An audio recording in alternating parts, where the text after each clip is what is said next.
আসসালামু আলাইকুম, আমি Mahfuz Alam from Realtek master.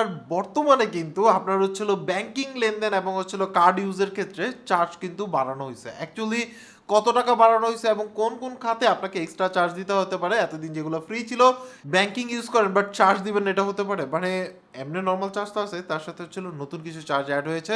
So total information নিয়ে আজকে ভিডিওটি। আই থিঙ্ক সো আপনি যদি ব্যাংক ইউজার হয়ে থাকেন, মানে কোনোভাবে স্টুডেন্ট বলেন বা যে কোনো টাইপের আপনি আসলে ব্যাংক ইউজার হয়ে থাকেন, কোন কোন ক্ষেত্রে কত টাকা চার্জ দিতে হবে টোটাল ডিটেলস নিয়ে আজকের ভিডিওটি। সো চলুন শুরু করি আজকের ভিডিও। সো ভিডিও শুরুতে বলে দিচ্ছি যে ভিডিওটি লেন্দি হবে বিকজ অফ হচ্ছে আমরা প্রত্যেকটা পার্ট, মানে কতগুলো চেঞ্জ আসছে, কত টাকা চেঞ্জ আসছে সেগুলো ব্যাখ্যা করে দিব। এবং আমরা খেয়াল করেছি কিছু কিছু ব্যাংকে যে চার্জটা আসলে নির্ধারণ করা হয়েছে তার চেয়ে অতিরিক্ত চার্জ কাটছে। সো এই ক্ষেত্রে আপনার যদি অতিরিক্ত চার্জ কাটে বা আপনি মনে করেন যে এটা উচিত না, সো সেই ক্ষেত্রে আপনি চাইলে বাংলাদেশ ব্যাংকে কিভাবে কমপ্লেইন করতে পারেন সেই প্রসেসও আমরা আসলে এই ভিডিওর মাধ্যমে বলে দিব যে কিভাবে কি করতে হয়। সো বাংলাদেশ ব্যাংক কর্তৃক যে সার্কুলারটি প্রকাশ করা হয়েছে সেই সার্কুলার যদি আপনি দেখতে চান তাহলে সেই ক্ষেত্রে সরাসরি বাংলাদেশ ব্যাংকের ওয়েবসাইটে গিয়ে আপনি সার্কুলারটি দেখে নিতে পারেন। এই সার্কুলারটা পাবলিশ করা হয়েছে 18 অক্টোবর। সো এই সার্কুলার অনুসারে আপনি যদি এখন থেকে এনপিএসবি ইউজ করেন এবং হচ্ছে কার্ড ইউজ করেন সেই ক্ষেত্রে কত টাকা চার্জ পড়বে বা কত টাকা আপনাকে চার্জ সর্বোচ্চ দিতে হবে। সো এই ক্ষেত্রে আপনি যদি এনপিএসবি আয়তাভুক্ত যে কোনো এটিএম বুথ থেকে যদি আপনি টাকা উত্তোলন করেন, মানে নগদ টাকা উত্তোলন করেন, তাহলে সেই ক্ষেত্রে আপনাকে চার্জ দিতে হবে হচ্ছে 20 টাকা। এটা অনেকে কনফিউজড হয়ে যেতে পারে। ধরেন হচ্ছে আপনার কাছে ব্র্যাক ব্যাংকের কার্ড আছে। সো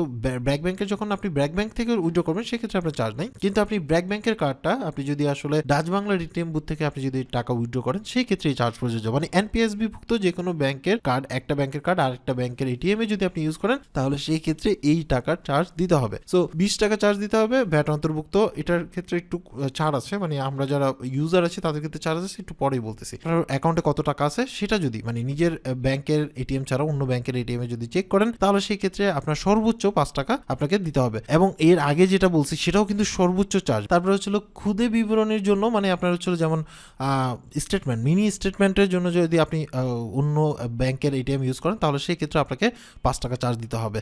সো এটা গেল একটা ব্যাপার। এরপরে হচ্ছিল আপনি ধরেন কার্ডটা এন্ট্রি করলেন, করার পরে আপনি হচ্ছিল ওই কার্ডের মাধ্যমে আপনি এক অ্যাকাউন্ট থেকে অন্য কোনো অ্যাকাউন্টে যদি আপনি টাকা ট্রান্সফার করেন তাহলে সেই ক্ষেত্রে আপনাকে চার্জ দিতে হবে হলো 10 টাকা।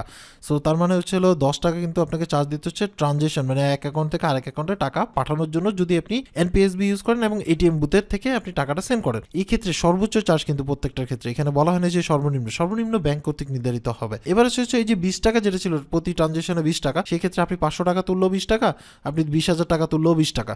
এই 20 টাকার ক্ষেত্রে 5 টাকা দিবে হচ্ছিল ব্যাংক, মানে যে ব্যাংকের কার্ড আপনি ইউজ করতেছেন সেই ব্যাংক, আর আপনি দিবেন হচ্ছিল 15 টাকা, মানে আপনার অ্যাকাউন্ট থেকে কাটবে হচ্ছিল 15 টাকা। সো এবার আসে হচ্ছে এই যে চার্জটা আমি বললাম সেটা হচ্ছিল সর্বোচ্চ চার্জ।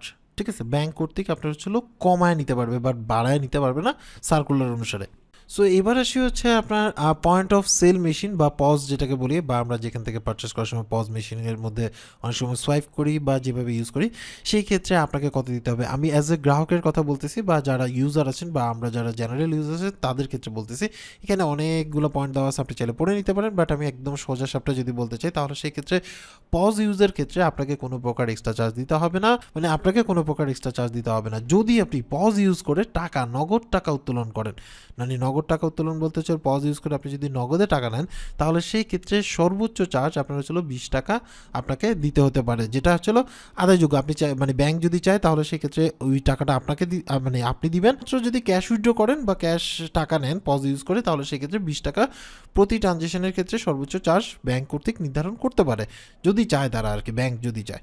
সো এবার আসে হচ্ছিল আইবিএফটি, মানে ইন্টারনেট ব্যাংকিংয়ের মাধ্যমে যদি আপনি ফান্ড ট্রান্সফার করেন তাহলে সেই ক্ষেত্রে আপনাকে কীভাবে চার্জ দিতে হবে। এই ক্ষেত্রে হচ্ছে হলো এনপিএসবির আয়তভুক্ত ব্যাংকের মধ্যে যদি আপনি ইনস্ট্যান্ট টাকার ফান্ড ট্রান্সফার করেন তাহলে সেই ক্ষেত্রে প্রতি ট্রানজেকশনে মানে প্রতি সার্ভিসের জন্য আপনাকে সর্বোচ্চ চার্জ করতে পারবে হলো 10 টাকা, আর ভ্যাট অন্তর্ভুক্ত। সো এটা কিন্তু এখানে লেখা আছে, এবং যা ব্যাংক চাইলে ফ্রিও রাখতে পারে, চাইলে হচ্ছিল আপনার কাছ থেকে চার্জও নিতে পারে, মানে সর্বোচ্চ আপনার কাছ থেকে চার্জ নিতে পারবে হচ্ছিল 10 টাকা। সো কিছু কিছু ব্যাংকে আমি দেখি ভাই 10 টাকার অনেক বেশি হয়। সো এই ক্ষেত্রে আরেকটা জিনিস হচ্ছিল যদি আপনি ইএফটির মাধ্যমে যদি টাকা ট্রান্সফার করেন সেই ইনফরমেশনটা এখানে দেওয়া নাই, তার মানে ওটার ক্ষেত্রে আপনি চার্জ মানে তারা যদি বসাতে পারে, না বসাতে পারে, আমি যতটুকু জানি সেই অনুসারে বললাম আর কি। সো নর্মালি আসলে ইএফটি মাধ্যমে যদি টাকা ট্রান্সফার করা হয়, সো আমি কখনো চার্জ দিতে দেখি নেই আর কি কিছু কিছু ব্যাংকের ক্ষেত্রে। সো এবার আসে হচ্ছে কিউআর এর মাধ্যমে। কিউআর এর মাধ্যমে যদি আপনি বেসিক ইউজার হয়ে থাকেন বা আমার মতো নর্মাল ইউজার হয়ে থাকেন বা আপনার হচ্ছে গ্রাহক হয়ে থাকেন, তাহলে সেই ক্ষেত্রে আপনার টেনশন করার কিছু নেই। এখানে যে ফিস অ্যান্ড সার্ভিস আছে সেগুলো আসলে আপনার ব্যাংক দেখবে। যেটুকু আমি এই সার্কুলার পড়ে জানতে পারলাম বা বুঝতে পারলাম, যদি ভুল হয় তাহলে অবশ্যই অবশ্যই কমেন্টস করে জানাই দিবেন আর কি। তো এইবার হচ্ছে সরকারি চালান এবং আদার্স যে আপনার হচ্ছে চার্জগুলো, সেগুলো আপনি চাইলে দেখে নিতে পারেন, যদিও এটা আসলে নর্মাল সব ইউজারদের জন্য না। সো এটা আপনি চাইলে দেখে নিতে পারেন। সো আমরা এই গেল হচ্ছিল আমাদের আসলে চার্জের ব্যাপার।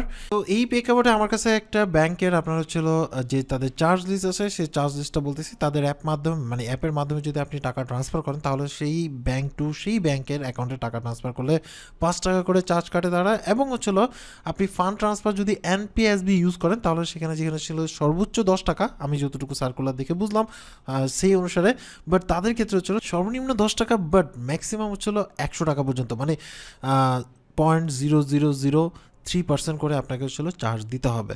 সো আমি জানি না এখানে বাংলাদেশ ব্যাংকের সার্কুলারের সাথে মিল আছে কিনা। দ্বিতীয়ত হচ্ছিল আপনার হচ্ছে ফান্ড ট্রান্সফার ইএফটির ক্ষেত্রে নর্মালি ম্যাক্সিমাম ব্যাংকের ক্ষেত্রে আমি দেখছি এটা ফ্রি ছিল, বাট এটা ওনাদের ক্ষেত্রে আমি দেখতেছি যে এটা 10 টাকা করে চার্জ করা হয়েছে, এবং সেম সিস্টেম আপনার হচ্ছিল 100 টাকা পর্যন্ত ম্যাক্সিমাম তারা চার্জ করতে পারবে। সো তার মানে আমার কাছে যেটা মনে হলো যে এখানে এই ব্যাংকের ক্ষেত্রে চার্জটা কিন্তু বাংলাদেশ ব্যাংকের যে সার্কুলার আছে সেই সার্কুলারের সাথে মিল পাচ্ছে না। এরকম যদি আপনার যে কোনো ব্যাংকের অ্যাকাউন্ট থেকে যদি আপনাকে বাংলাদেশ ব্যাংকের সার্কুলার বা রুলসের বাইরে যদি চার্জ কাটা হয়, তাহলে সেই ক্ষেত্রে আপনি চাইলে তাদের নামে কমপ্লেন করতে পারবেন। ভিডিও ডিসক্রিপশনে লিঙ্ক আছে, সেই ভিডিও দেখে দেখে আপনি চাইলে কমপ্লেন করে দিতে পারবেন আর কি। সো এই ছিল টোটাল ডিটেলস। বুঝতেই পারছেন যে কত টাকা চার্জ না। এই ক্ষেত্রে যদি আপনার ব্যাংক বা আপনি যে ব্যাংক ইউজ করছেন সেই ক্ষেত্রে যদি তারা বেশি চার্জ করে, তাহলে আপনার কাছে যদি মনে হয় যে না, কমপ্লিট বাংলাদেশ ব্যাংকে জানানো উচিত যে অ্যাটলিস্ট তারা আমাকে বেশি চার্জ করতেছে, আপনার মনে হচ্ছে সার্কুলারের বাইরে, তাহলে সেক্ষেত্রে এই যে ভিডিওটা আছে সেই ভিডিওটা দেখে নিতে পারেন। সেখান থেকে আপনি অনায়াসে কীভাবে বাংলাদেশ ব্যাংকে আপনি আসলে কমপ্লেন করতে পারেন যে কোনো টাইপের ব্যাংকিং প্রবলেম বা যে কোনো টাইপের ব্যাংকিং কমপ্লেন যদি থেকে থাকে।